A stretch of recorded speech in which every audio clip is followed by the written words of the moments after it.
Assalamu alaikum, chers frères et sœurs.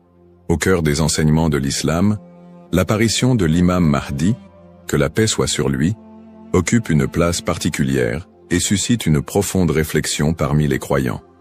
L'imam Mahdi est décrit comme un guide divinement choisi, envoyé pour rétablir la justice et l'équité à une époque où l'injustice et la corruption domineront le monde. Cette prophétie, profondément ancrée dans les hadiths du prophète Muhammad, Saus, est une source d'espoir pour des millions de musulmans à travers le globe. Dans un monde marqué par l'incertitude, les conflits et les crises, beaucoup se tournent vers les signes de la fin des temps pour mieux comprendre les événements qui les entourent. L'idée de l'apparition prochaine du Mahdi est perçue non seulement comme un événement spirituel, mais aussi comme une promesse de renouveau et de paix universelle. Les savants musulmans ont longuement débattu et étudié cette prophétie, soulignant son importance dans la foi islamique. Aujourd'hui, face aux défis contemporains, l'intérêt des musulmans pour ce sujet s'intensifie. Cette quête de compréhension n'est pas une simple curiosité, mais une volonté sincère de se préparer spirituellement et de rester fermement attaché aux enseignements d'Allah. Dans cette vidéo, nous allons explorer les prophéties liées à l'imam Mahdi, les signes annonciateurs de son apparition et leur pertinence dans notre époque. Avant de commencer cette vidéo, n'oubliez pas de liker cette vidéo, car cela nous donne beaucoup de force pour continuer à partager du contenu bénéfique. Et je vous invite à vous abonner à notre chaîne et d'activer la cloche de notification pour rester informé de nos prochaines publications sur la foi islamique. Merci et bonne vidéo. Les sources sur l'imam Mahdi. L'histoire et le rôle de l'imam Mahdi, que la paix soit sur lui, sont tirés des enseignements prophétiques et occupent une place importante dans la tradition islamique. Bien que le Coran ne mentionne pas directement l'imam Mahdi, de nombreux hadiths authentiques du prophète Muhammad, sallam, mettent en lumière son apparition future. Ces textes constituent les principales sources de compréhension sur ce sujet. Parmi les hadiths largement acceptés par les savants, on trouve celui rapporté par Abu Saïd al-Khudri, qu'Allah soit satisfait de lui, où le prophète, Saus, a dit « Le jour de la résurrection ne viendra pas avant qu'Allah n'envoie un homme de ma descendance, dont le nom sera comme le mien, et dont le nom du Père sera comme celui de mon Père. Il remplira la terre de justice et d'équité, tout comme elle était auparavant remplie d'oppression et d'injustice. » Rapporté par Abu Daoud et authentifié par Al-Albani. Un autre hadith rapporté par Salama, qu'Allah soit satisfait d'elle, mentionne « Le Mahdi viendra de ma descendance, de la lignée de Fatima. » Sunan Ibn Majah, Sahih, selon Al-Albani. Ces hadiths, et bien d'autres, montrent que l'imam Mahdi sera un descendant direct du prophète Muhammad, Saus, portant son nom et sa mission. Guider l'humanité et rétablir l'équilibre et la justice dans un monde troublé. Cependant, il est crucial de faire la distinction entre les sources authentiques et celles qui sont discutables. Les savants de l'islam ont mis en garde contre l'utilisation de hadiths faibles ou inventés pour alimenter des spéculations sur l'imam Mahdi. Par exemple, certains récits non authentifiés décrivent des événements exagérés ou incompatibles avec les enseignements fondamentaux de l'islam. Ces récits, bien qu'ils puissent captiver l'imaginaire populaire, ne doivent pas être utilisés pour fonder nos croyances. L'imam Ibn Kathir, dans son ouvrage Al-Bidaya wal-Nihaya, a compilé plusieurs récits authentiques sur le Mahdi, tout en dénonçant les récits non fiables. De même, des savants contemporains comme Sheikh Al-Albani ont travaillé pour classifier les hadiths sur ce sujet, permettant aux croyants de se baser uniquement sur des textes crédibles. En tant que musulmans, il est de notre devoir de ne suivre que ce qui est prouvé par les textes authentiques et validé par les savants. L'imam Mahdi est une figure réelle dans la foi islamique, mais les spéculations et exagérations doivent être évitées. La connaissance vérifiée, transmise par des chaînes de narration fiables, est essentielle pour une compréhension correcte. Ainsi, avant de discuter ou de croire à certaines affirmations concernant l'imam Mahdi, il est important de se référer aux sources validées et d'agir avec prudence. ce sujet n'est pas un espace pour les opinions personnelles ou les interprétations hasardeuses, mais plutôt une opportunité d'approfondir notre foi avec sérieux et sincérité. Les signes avant-coureurs de son apparition. L'apparition de l'imam Mahdi, que la paix soit sur lui, sera précédée de nombreux signes prophétiques annoncés par le prophète Muhammad, SAW. Ces signes, regroupés en deux catégories principales, majeurs et mineurs, servent d'indicateurs pour les croyants. Ils rappellent l'approche de la fin des temps et l'importance de se préparer spirituellement. Les signes mineurs de la fin des temps. Les signes mineurs, également appelés Ashrat al-Sa'a, sont des événements qui se manifestent progressivement dans le temps. Beaucoup d'entre eux sont déjà visibles aujourd'hui. Parmi les signes mentionnés dans les hadiths, la prolifération des injustices et des oppressions. Le prophète, SAW, a dit « Quand l'autorité sera donnée à ceux qui ne la méritent pas, alors attends-leur » Sahih al-Bukhari. Ce signe est visible à travers la corruption généralisée, les injustices sociales et l'abus de pouvoir. La multiplication des divisions parmi les musulmans. Le prophète, SAW, a mentionné que la communauté musulmane sera fragmentée en différents groupes, chacun suivant son propre chemin. L'apparition d'innovations religieuses et la négligence de la sunna les croyants délaisseront les enseignements du Coran et de la sunna, tandis que les innovations deviendront courantes. L'expansion des richesses matérielles mais une pauvreté spirituelle. Dans un hadith rapporté par Abu Huraira, le prophète, SAW, a dit « L'heure ne viendra pas avant que la richesse ne devienne abondante au point que personne n'acceptera une aumône. » Sahih al-Bukhari. La dégradation des mœurs. Les valeurs morales seront mises de côté, et les comportements immoraux deviendront monnaie courante. Ces signes, bien qu'inquiétants, sont aussi une opportunité pour les croyants de retourner vers Allah, de se repentir et de renforcer leur foi. Les signes majeurs de la fin des temps. Les signes majeurs sont des événements extraordinaires et universels qui marqueront une étape décisive avant l'apparition de l'imam Mahdi et le jour du jugement. Parmi ces signes, la montée de grands troubles et conflits mondiaux. Des guerres intenses et des désordres sans précédent se propageront, causant chaos et destruction. L'émergence du Dajjal, l'Antéchrist. Le Dajjal apparaîtra comme un grand trompeur, prétendant être divin. Il sera un test majeur pour les croyants. L'imam Mahdi sera un guide spirituel crucial pour affronter cette épreuve.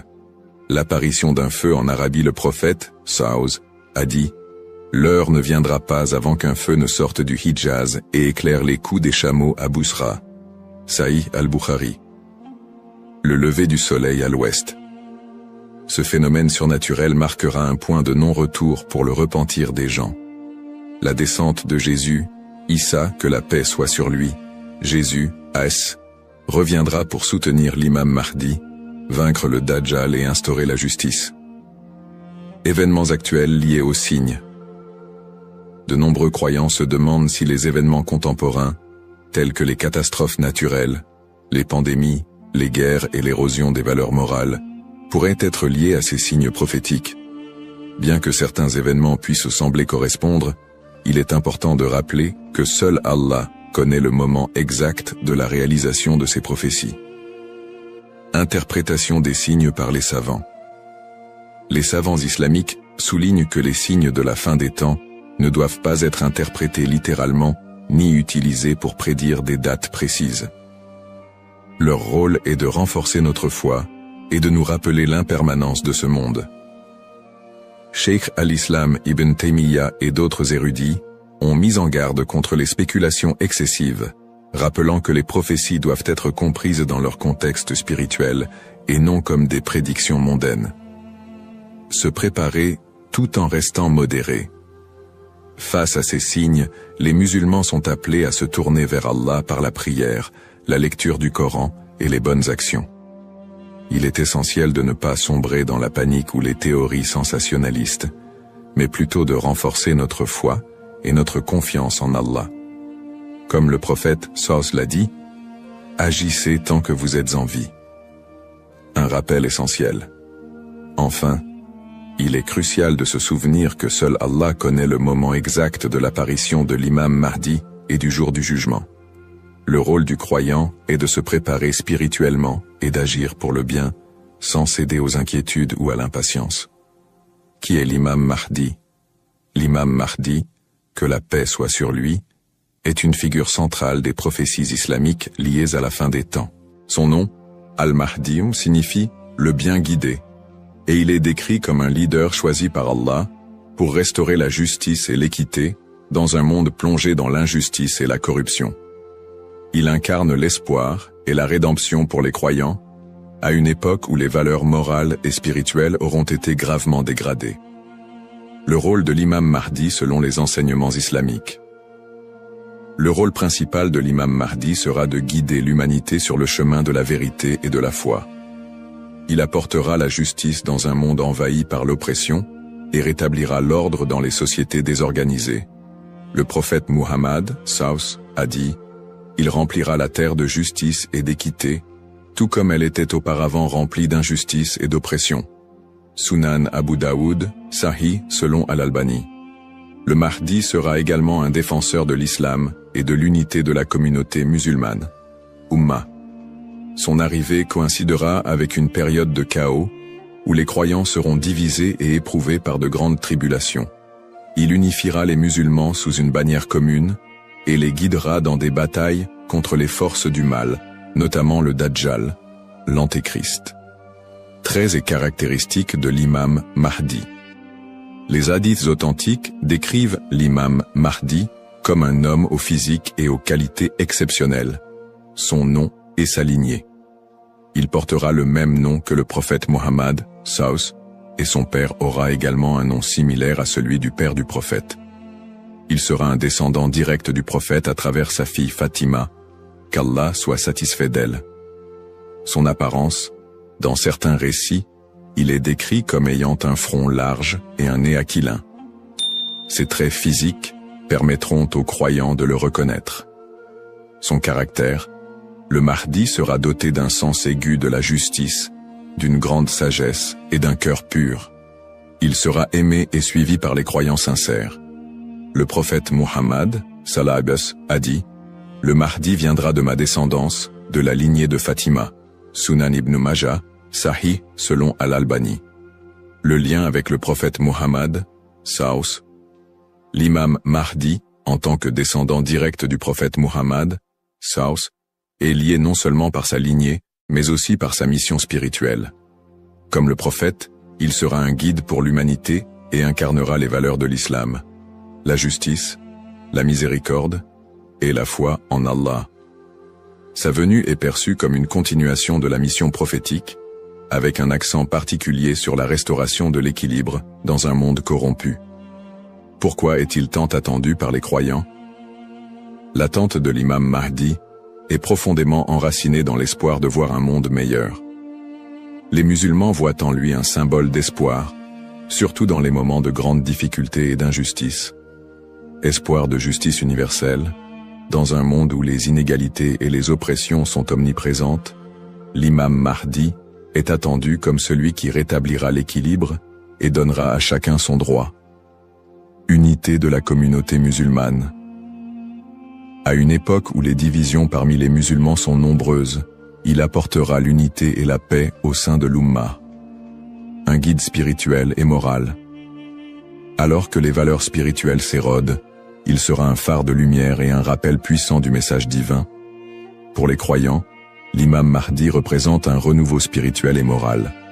Sa venue n'est pas simplement un événement futur, mais un rappel constant de l'importance de rester attaché à sa foi, de cultiver la justice et d'agir en tant que serviteur d'Allah. Un rappel essentiel. Bien que l'attente du Mahdi soit source d'espoir, il est important de se rappeler qu'Allah seul connaît le moment de son apparition. Comme le prophète Muhammad, Saus, l'a dit, il viendra au moment qu'Allah aura choisi pour lui. Cette croyance nous rappelle de nous concentrer sur nos propres actions et de renforcer notre foi en préparation à cet événement majeur. Le rôle du croyant en attendant l'imam Mahdi. L'attente de l'imam Mahdi, que la paix soit sur lui, est une réalité profondément ancrée dans la foi islamique. Cependant, cette attente ne doit pas être perçue comme une justification pour l'inaction ou la passivité. Au contraire, le croyant est appelé à renforcer sa foi, ses bonnes actions et son lien avec Allah dans cette période d'attente. Se concentrer sur ses propres actes et sa foi. L'attente de l'imam Mahdi ne signifie pas que les croyants doivent simplement espérer un changement sans agir. Allah nous rappelle dans le Coran, certes, Allah ne modifie pas l'état d'un peuple tant qu'il ne modifie pas ce qui est en eux-mêmes. Sourate Ar-Ra'd 13-11. Cela implique que chaque croyant doit se concentrer sur l'amélioration de ses propres actes, de sa foi et de son comportement. L'imam Mahdi ne viendra pas pour accomplir ce que nous négligeons, mais pour guider une communauté déjà engagée dans la voie d'Allah. Pratique recommandée pour le croyant.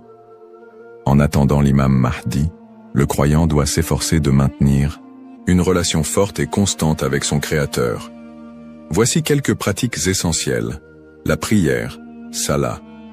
La prière est le pilier central de l'islam et le premier acte dont le croyant sera jugé. L'accomplissement régulier des prières obligatoires et surérogatoires est crucial pour renforcer notre foi.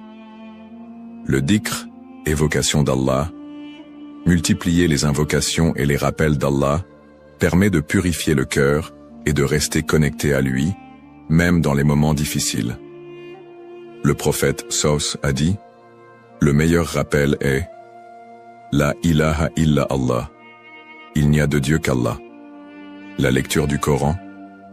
Le Coran est la lumière et la guidance pour tout croyant. Sa lecture régulière, accompagnée de méditation sur ses significations, est essentielle pour maintenir un lien avec les enseignements divins. Le tawakkul, confiance en Allah.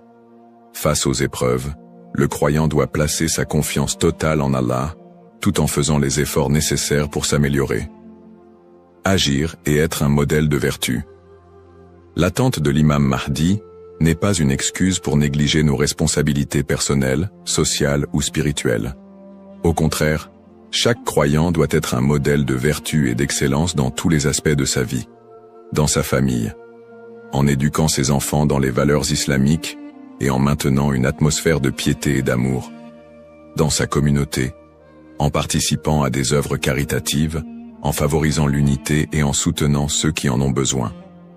Dans sa conduite quotidienne, en respectant les enseignements de l'islam, en évitant les péchés et en recherchant l'agrément d'Allah dans toutes ses actions. Un rappel d'équilibre et de responsabilité. L'imam Mahdi n'est pas une figure miraculeuse venue pour résoudre tous les problèmes du monde sans notre participation. Son apparition sera une bénédiction pour ceux qui se seront préparés en renforçant leur foi et en accomplissant leurs devoirs religieux et sociaux. Le prophète Mohammed Saus a dit « Travaillez pour ce monde comme si vous alliez vivre éternellement, et travaillez pour l'au-delà comme si vous alliez mourir demain. » Cette sagesse rappelle aux croyants l'importance de trouver un équilibre entre les affaires mondaines et spirituelles, tout en se préparant à l'apparition du Mahdi. En résumé, attendre l'imam Mahdi est une opportunité pour chaque musulman de devenir une meilleure personne, en s'engageant activement dans le bien et en restant fidèle à la voie tracée par le prophète Mohammed. Saus. Les erreurs fréquentes et mises en garde. L'attente de l'imam Mahdi est une croyance importante en islam, mais elle doit être abordée avec prudence et discernement. Les spéculations non fondées et les interprétations erronées des signes peuvent conduire à des malentendus et à des dérives, s'éloignant ainsi des enseignements authentiques de l'islam. Les spéculations non fondées sur son apparition. De nombreuses personnes, face aux troubles mondiaux et aux épreuves, se livrent à des spéculations sur l'apparition imminente de l'imam Mahdi. Certains affirment même avoir vu des signes ou identifié des individus comme étant le Mahdi. Ces spéculations, bien qu'alimentées par l'inquiétude ou l'espoir, sont souvent basées sur des sources faibles ou des interprétations personnelles. Le prophète Mohammed Saus nous a rappelé que seul Allah connaît le moment de ces événements. Quant à l'heure, nul ne la connaît, si ce n'est Allah. Sourate Luqman, 13-6 13-6 Il est donc essentiel de rester vigilant face à ceux qui prétendent connaître des détails précis ou fixer des dates, car cela va à l'encontre des enseignements islamiques. Les dangers d'interpréter les événements sans preuves solides. L'histoire a montré que certains individus ou groupes ont abusé de la croyance en l'imam Mahdi pour manipuler les gens, provoquer des divisions ou instaurer des mouvements extrémistes.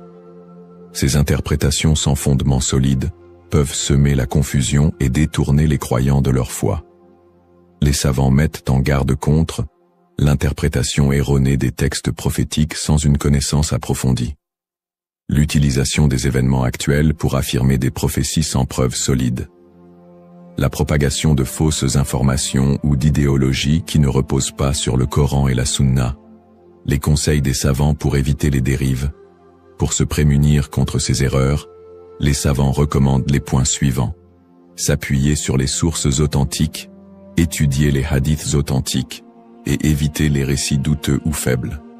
Ne pas se précipiter dans les conclusions, rester humble et reconnaître que seul Allah connaît la vérité absolue. Consulter les savants compétents, s'adresser à des érudits fiables pour toute question ou doute sur les prophéties. Se concentrer sur ses propres actes, plutôt que de se perdre dans des spéculations inutiles, renforcer sa foi et accomplir ses devoirs religieux. Un rappel essentiel. L'apparition de l'imam Mahdi est un événement certain, mais son moment reste un secret d'Allah.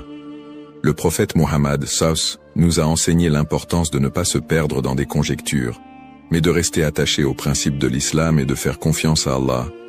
Celui qui place sa confiance en Allah, il lui suffit. Surat At-Talaq, 65-3.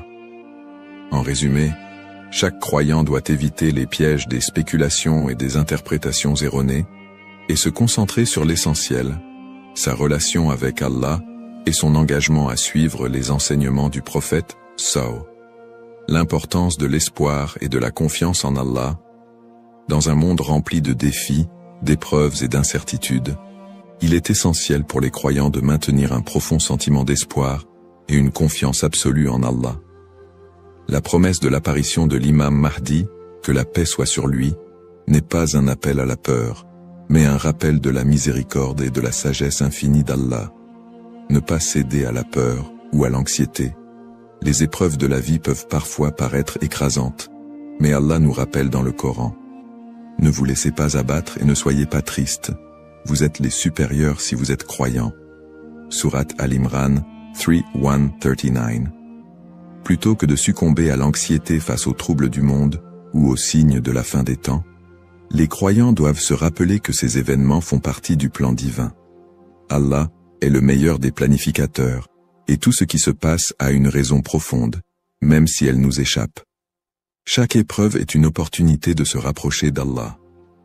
Les moments de difficulté sont, en réalité, des occasions uniques pour renforcer sa foi et son lien avec Allah. Le prophète Mohammed SAW a dit « La récompense est proportionnelle à l'épreuve. Lorsqu'Allah aime un peuple, il l'éprouve. » Sahih al-Bukhari. Au lieu de voir les épreuves comme des obstacles, elles doivent être perçues comme des moyens d'expier nos péchés, de purifier nos cœurs et d'accroître notre patience et notre gratitude.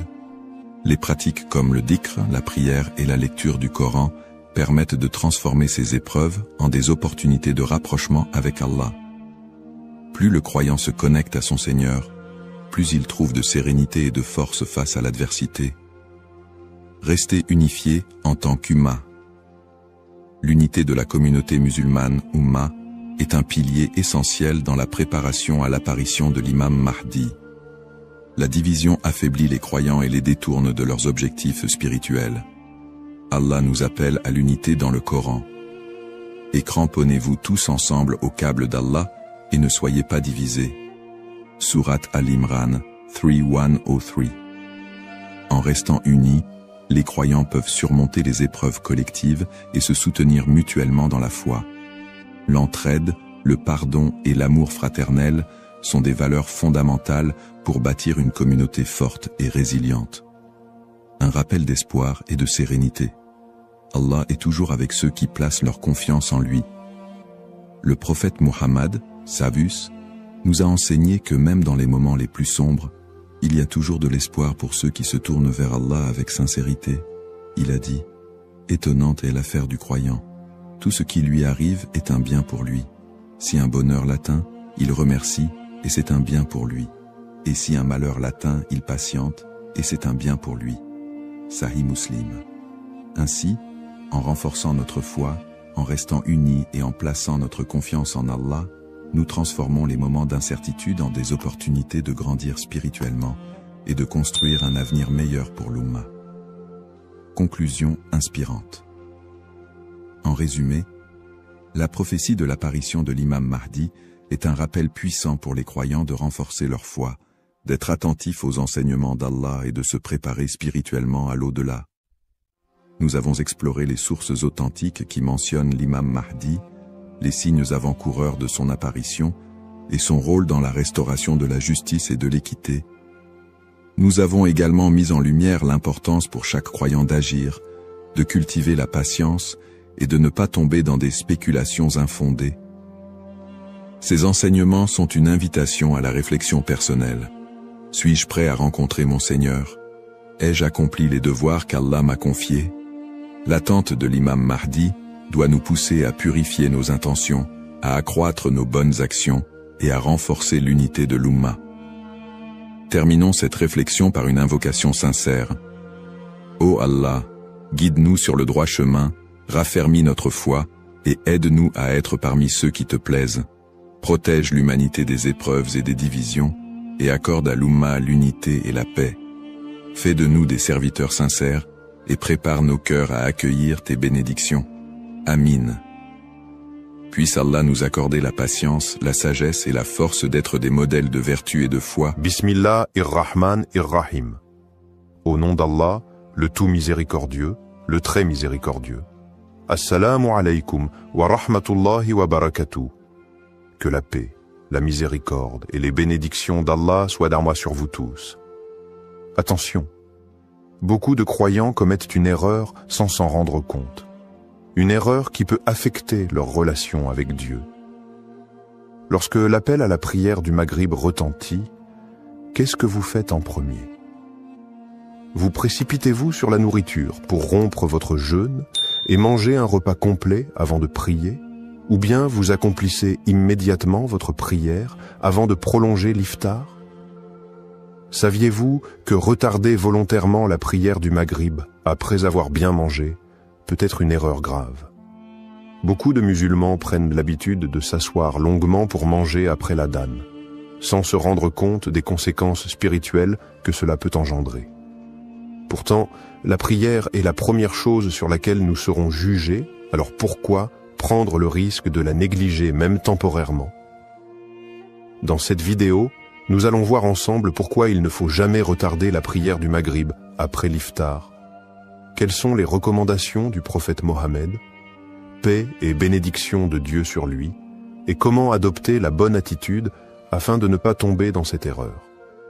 Préparez-vous à découvrir un enseignement essentiel qui pourrait transformer votre manière de pratiquer votre foi. Avant de commencer cette vidéo, n'oubliez pas de liker cette vidéo, car cela nous donne beaucoup de force pour continuer à partager du contenu bénéfique. Et je vous invite à vous abonner à notre chaîne et d'activer la cloche de notification pour rester informé de nos prochaines publications sur la foi islamique. Partagez-la avec vos proches et laissez un commentaire pour me dire ce que vous en pensez. Merci et bonne vidéo. Explication du problème. La prière du Maghrib est l'une des 5 prières obligatoires en islam. Elle marque la fin du jeûne quotidien pendant le mois de Ramadan et se situe à un moment clé de la journée, juste après le coucher du soleil.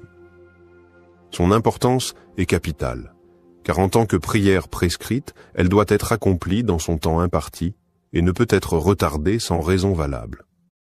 Le prophète Mohammed, paix et bénédiction de Dieu sur lui, a insisté sur la nécessité d'accomplir les prières à l'heure. Dans un hadith rapporté par l'imam Muslim, il est mentionné que la prière la plus aimée auprès d'Allah est celle accomplie dès le début de son temps. Cela signifie que retarder volontairement la prière sans excuse légitime est une erreur à ne pas prendre à la légère. Que faut-il faire en premier, prière ou iftar? Lorsque l'appel à la prière du Maghrib est lancé, la question se pose. Faut-il d'abord prier ou d'abord manger? Selon la tradition prophétique, la meilleure approche est de rompre rapidement le jeûne avec quelques dattes ou de l'eau, puis d'accomplir immédiatement la prière du Maghrib avant de prendre un repas complet. Un hadith authentique rapporté par Al-Bukhari et Muslim montre que le prophète Mohammed, paix et bénédiction de Dieu sur lui, rompait d'abord son jeûne avec quelques dattes avant de prier. Cela permet d'honorer l'ordre divin en priorisant la prière tout en calmant la faim.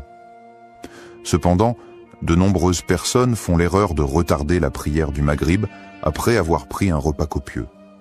Elles s'installent à table, commencent par manger un repas complet, discutent en famille et prennent parfois même un dessert avant de se souvenir qu'elles doivent accomplir leur prière. Pourquoi certaines personnes retardent-elles la prière après avoir mangé? Plusieurs raisons expliquent pourquoi certains croyants repoussent la prière du Maghrib après l'iftar. L'habitude culturelle. Dans certaines familles et traditions, il est courant de faire un long repas dès l'iftar en considérant la prière comme une action secondaire qui peut être accomplie plus tard. La faim intense. Après une journée entière de jeûne, beaucoup ressentent un besoin immédiat de manger et ont peur de ne pas avoir assez d'énergie pour prier. L'influence de l'environnement. Dans les grandes réunions familiales ou les repas collectifs, il peut être difficile de s'éloigner de la table pour accomplir sa prière à l'heure. Le confort après le repas. Après avoir bien mangé, on peut être pris d'une sensation de fatigue ou de lourdeur qui rend la prière plus difficile à accomplir avec concentration et sérénité. Les conséquences de cette habitude. Lorsqu'on prend l'habitude de retarder la prière après un long repas, plusieurs problèmes se posent. On risque d'oublier la prière en restant occupé avec le repas, les discussions et les distractions. L'esprit devient moins concentré après un repas copieux, ce qui diminue la qualité de la prière. On ne respecte pas l'enseignement prophétique qui encourage à prier dès que possible après la rupture du jeûne. Il est donc essentiel de revoir nos priorités. L'iftar est important, mais la prière du Maghrib doit toujours passer en premier après avoir rompu le jeûne rapidement. Les conséquences d'un retard volontaire. La prière est le pilier central de l'islam et doit être accomplie à l'heure prescrite.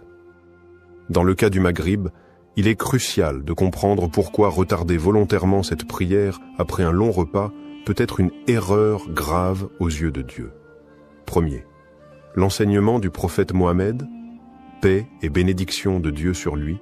Le prophète Mohammed, paix et bénédiction de Dieu sur lui, a enseigné que la meilleure manière d'accomplir la prière est de la faire dès que l'appel à la prière est lancé. Il a dit « Les meilleures actions aux yeux d'Allah sont la prière faite à son heure, la bonté envers les parents et le combat dans le sentier d'Allah. » Rapporté par Al-Bukhari et Muslim. Concernant le Maghrib, il a été rapporté qu'il rompait son jeûne avec quelques dattes ou une gorgée d'eau, puis se levait immédiatement pour prier. Ce comportement est une sunna claire que les croyants doivent suivre pour éviter de tomber dans le piège du retard volontaire. 2. Les erreurs courantes commises durant le mois de Ramadan.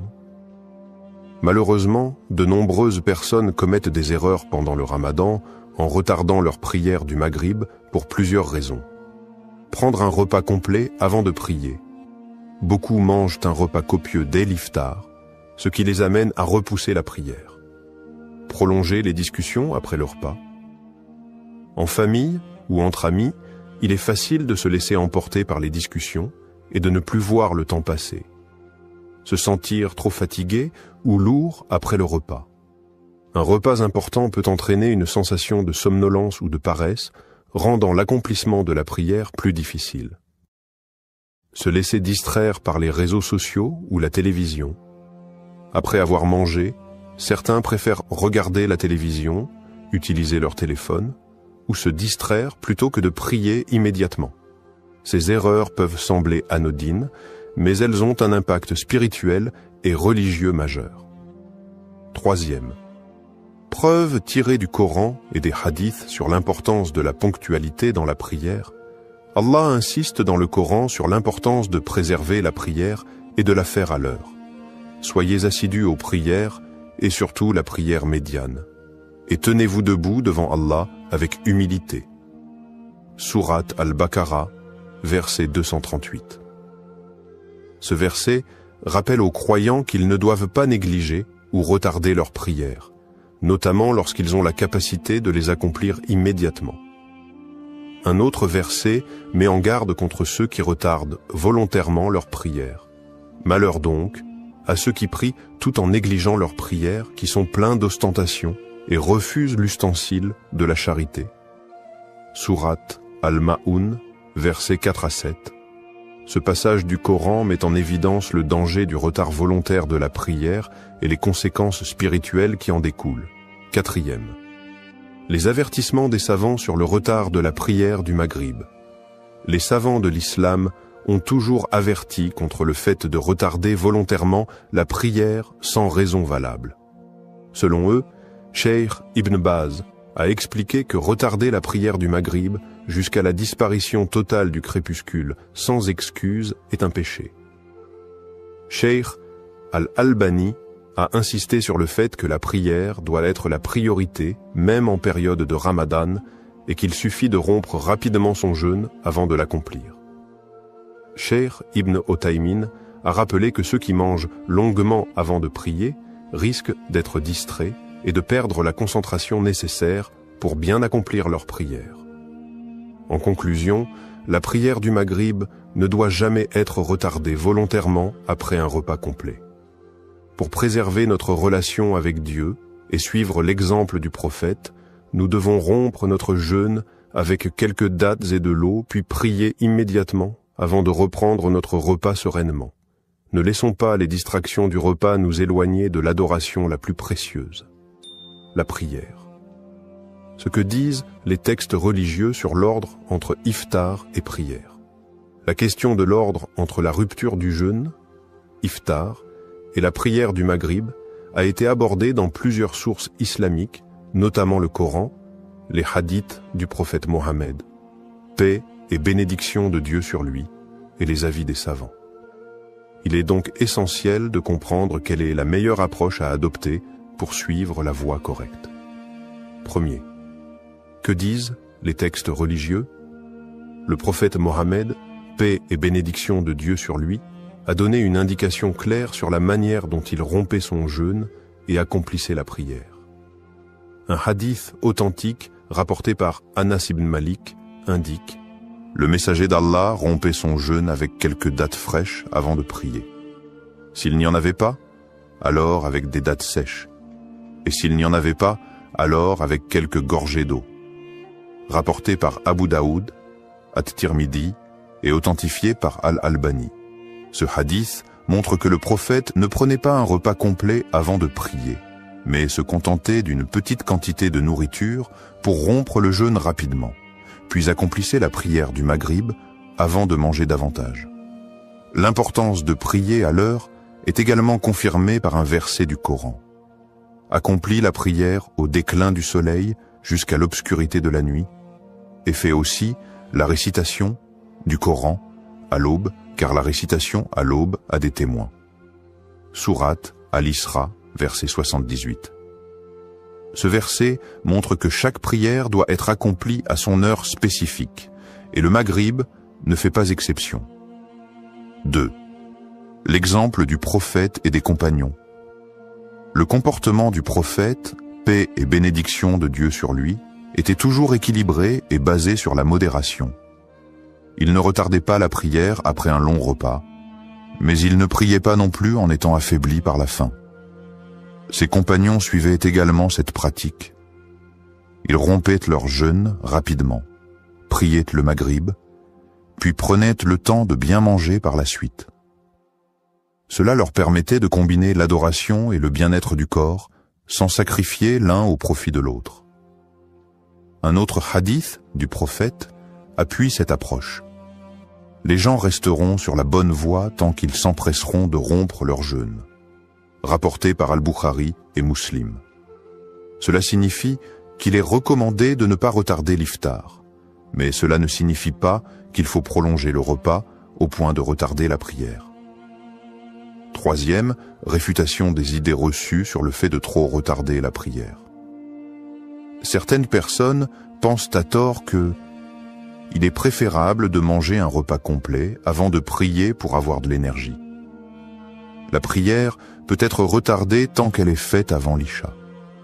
Ces arguments ne sont pas fondés sur les enseignements du prophète. Manger un repas complet avant de prier peut rendre la prière plus difficile en raison de la sensation de lourdeur et de fatigue.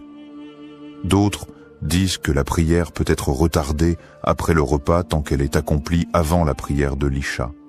Mais cette approche va contre la recommandation de prier dès que possible. Retarder sans raison valable peut entraîner une négligence et une perte progressive de la rigueur spirituelle. Quatrième, analyse des opinions divergentes. Il existe deux grandes approches concernant la question du Maghrib et de l'iftar. Premier avis, rompre le jeûne avec quelques dattes et de l'eau, puis prier immédiatement. Cet avis est largement recommandé car il est basé sur la sunna du prophète et permet de préserver la priorité de la prière tout en calmant la faim. Deuxième avis, prendre un repas avant de prier. Certains savants estiment que si une personne est trop affamée pour se concentrer dans sa prière, elle peut manger un peu plus que quelques dattes avant de prier, mais sans prolonger inutilement le repas. La meilleure approche reste celle du prophète, rompre rapidement le jeûne, accomplir la prière immédiatement, puis profiter du repas en toute sérénité. Conclusion, le Coran, les hadiths et les avis des savants convergent vers une même règle. La prière du Maghrib ne doit pas être retardée volontairement après un repas prolongé. Le prophète nous enseigne que la meilleure manière d'agir est de rompre le jeûne avec quelques dattes et de l'eau, puis de prier immédiatement. Ne laissons pas nos habitudes alimentaires nous éloigner de l'adoration d'Allah. Faisons passer la prière avant tout, et Allah nous accordera sa bénédiction. Conséquences spirituelles et impact sur la foi. L'islam accorde une place centrale à la prière, qui est le premier acte d'adoration sur lequel nous serons jugés le jour du jugement. Retarder systématiquement la prière du Maghrib après un long repas peut sembler anodin, mais en réalité, cela a un impact profond sur la spiritualité, la discipline religieuse et la relation avec Allah. Premier, perte progressive de la rigueur spirituelle. Lorsqu'un croyant prend l'habitude de retarder la prière sans raison valable, il commence à affaiblir son engagement religieux. En effet, la prière est censée être une priorité absolue et non un simple rituel secondaire à caser dans son emploi du temps. Allah dit dans le Coran, « La prière a été prescrite aux croyants en des temps déterminés. » Sourate An-Nisa, verset 103. Cela signifie que chaque prière doit être accomplie à son heure précise. Lorsqu'on retarde une prière pour des raisons futiles, cela peut ouvrir la porte à la négligence et à terme, entraîner une baisse de foi et une perte de connexion avec Allah. Exemple concret, un frère témoigne. Avant, je prenais l'habitude de manger un repas complet avant de prier Maghrib. Puis un jour, j'ai réalisé que souvent je traînais tellement que je priais juste avant Isha. En changeant mon habitude et en priant immédiatement après l'iftar, j'ai senti une amélioration énorme dans ma concentration et ma discipline religieuse. Deuxième impact sur la proximité avec Allah. La prière est un moment d'intimité avec Allah, où le croyant se détache de ce monde pour se reconnecter avec son Créateur. Lorsque l'on repousse ce moment, on accorde plus d'importance à la nourriture et au plaisir terrestre qu'à l'adoration. Le prophète Mohammed, paix et bénédiction de Dieu sur lui, a dit « La prière est la lumière du croyant », rapporté par Ahmad et At-Tabarani.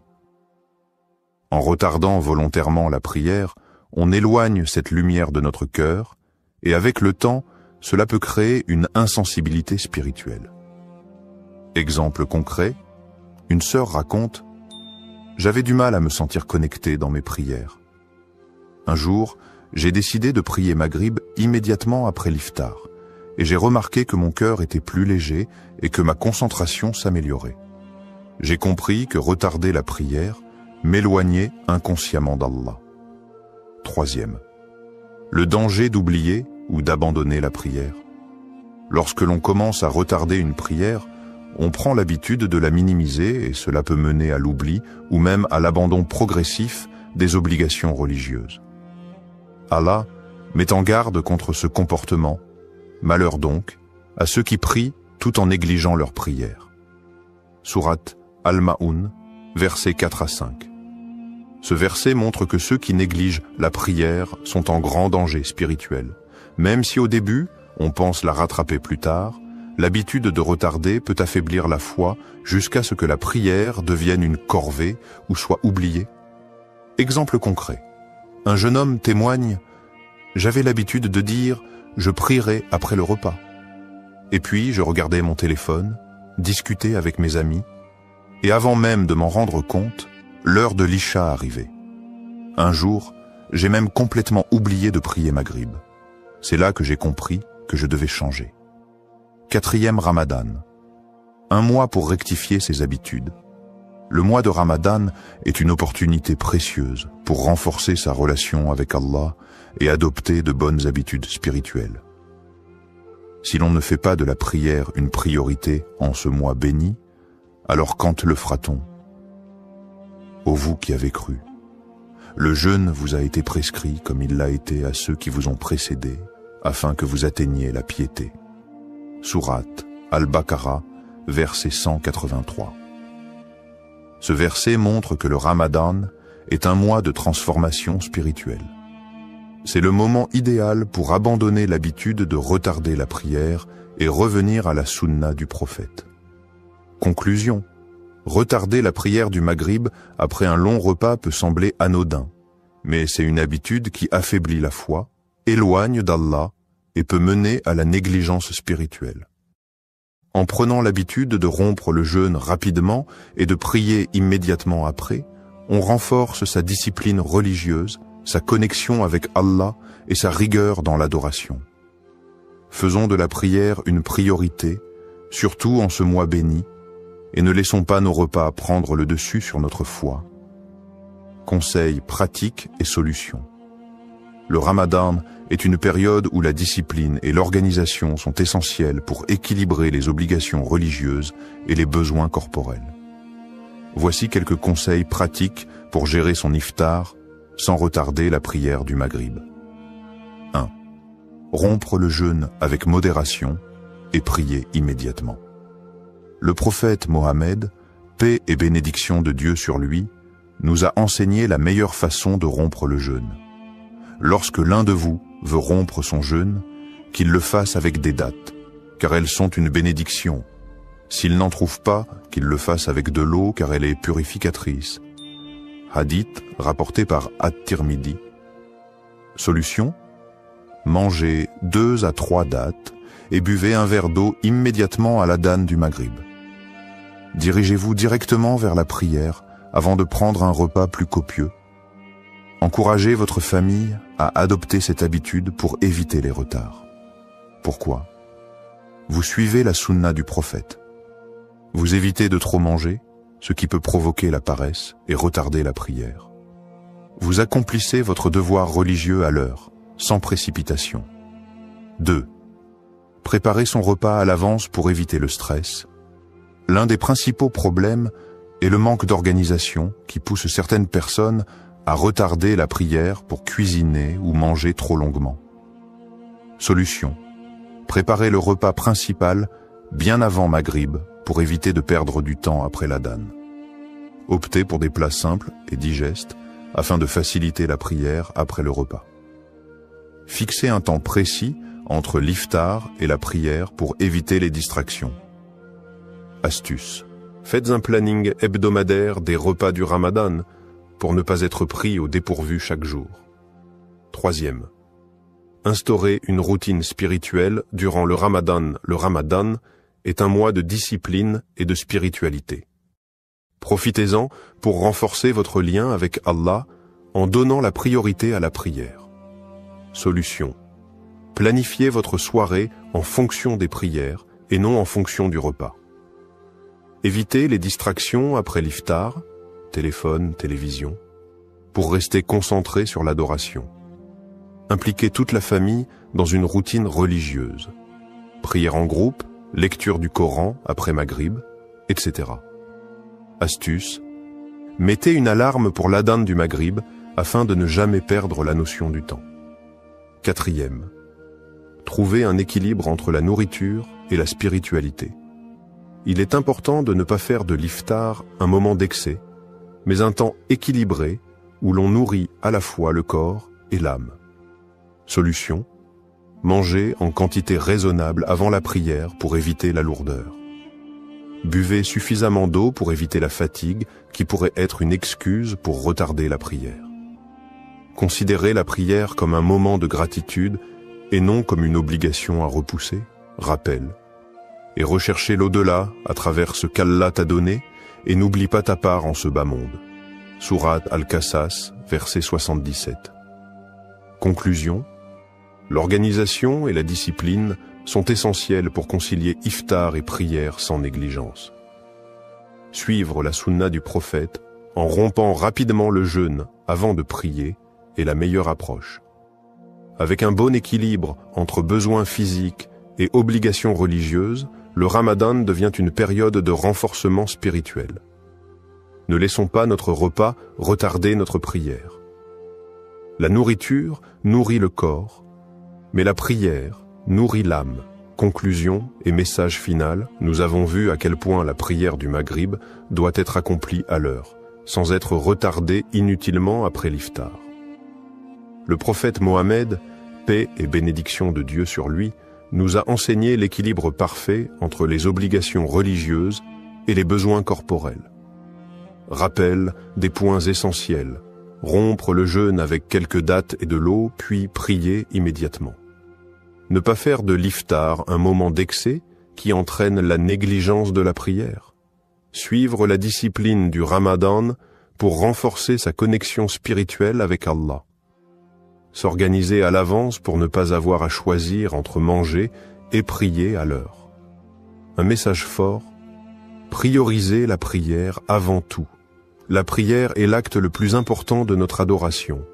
Aucun repas, aucune distraction ne devrait passer avant notre connexion avec Allah. Le Ramadan est une opportunité pour corriger nos habitudes et revenir à la discipline spirituelle. Ne commettons pas l'erreur de mettre la prière au second plan, car celui qui néglige la prière finit par négliger sa foi. Allah nous a donné un mode de vie équilibré. Respectons-le en mettant la prière avant tout. Sensibilisez et partagez le message. Si ce message vous a été bénéfique, partagez-le autour de vous. Ensemble, aidons nos proches à adopter les bonnes pratiques et à renforcer leur foi durant ce mois béni. Likez, commentez et partagez pour que cette parole atteigne un maximum de croyants. Invocation finale pour la motivation et la bénédiction, ô Allah. Aide-nous à préserver nos prières, à respecter leurs horaires et à nous rapprocher de toi durant ce mois béni. Accorde-nous la discipline et la foi pour faire de notre adoration une priorité. Amin. Que ce Ramadan soit un mois de transformation, de discipline et de bénédiction pour nous tous.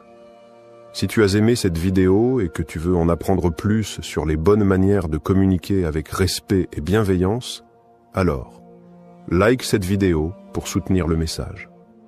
Abonne-toi pour ne pas rater les prochaines vidéos. Partage cette vidéo avec tes proches pour qu'ensemble, nous puissions répandre plus de bienveillance. Merci d'avoir regardé jusqu'au bout. Dis-moi en commentaire quelles questions t'as déjà mis et mal à l'aise et comment tu aimerais que les gens communiquent avec toi.